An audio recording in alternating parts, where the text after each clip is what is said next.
I'm not quite sure how to read Weston on one point, and that point is, what is the role of emotions vis-a-vis critical thinking or logic in persuasion? Um, is he saying that we should avoid emotions, that we should only be logical, that careful argumentation depends on either suppressing or ignoring emotions? This story that I put in the PowerPoint about the controversy at Blough Mennonite Church in 1983, I think maybe offers a different perspective. Dave Mishler and I co-pastored Blough Mennonite Church from 1977 to 1985 for 8 years. During that time, we took turns going to seminary.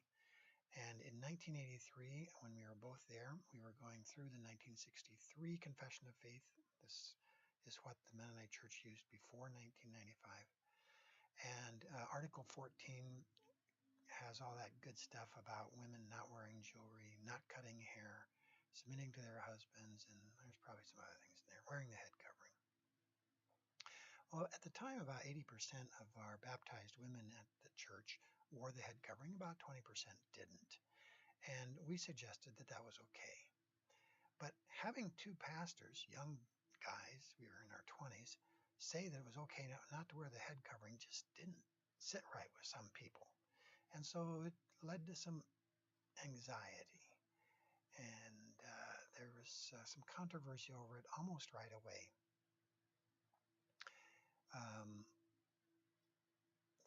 The first Sunday night of January 1983, Dave and I did an exegesis of 1 Corinthians 11, where we offered a little different perspective.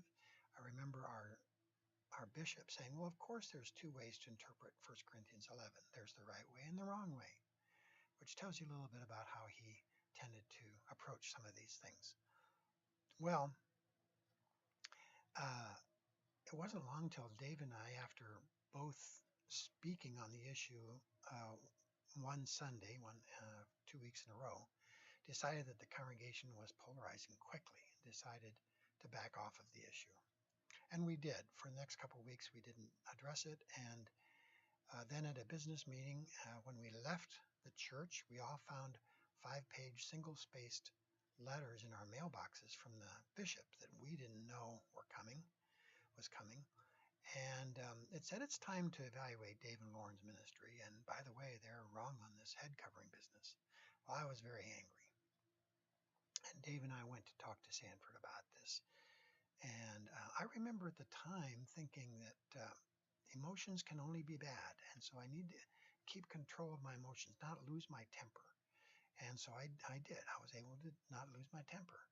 But I didn't know at the time about passive aggression. And boy, was I aggressive in a nice way. I was mean. And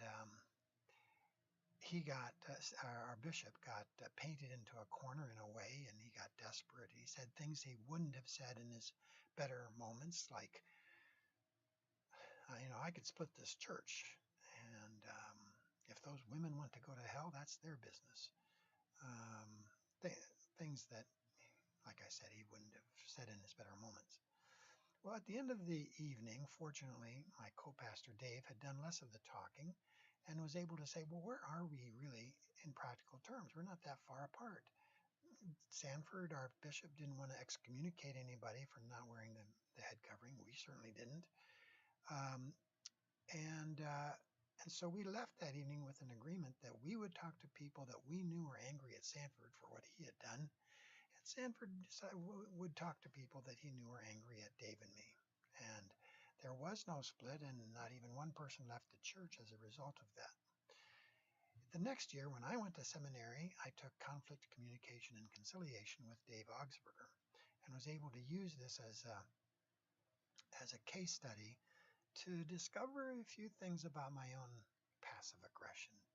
I've tried to get better at that in other words, not doing it since then. But I had to wonder about that in terms of what Weston says about critical thinking and whether he was really saying that we should avoid emotions. If so, I think we're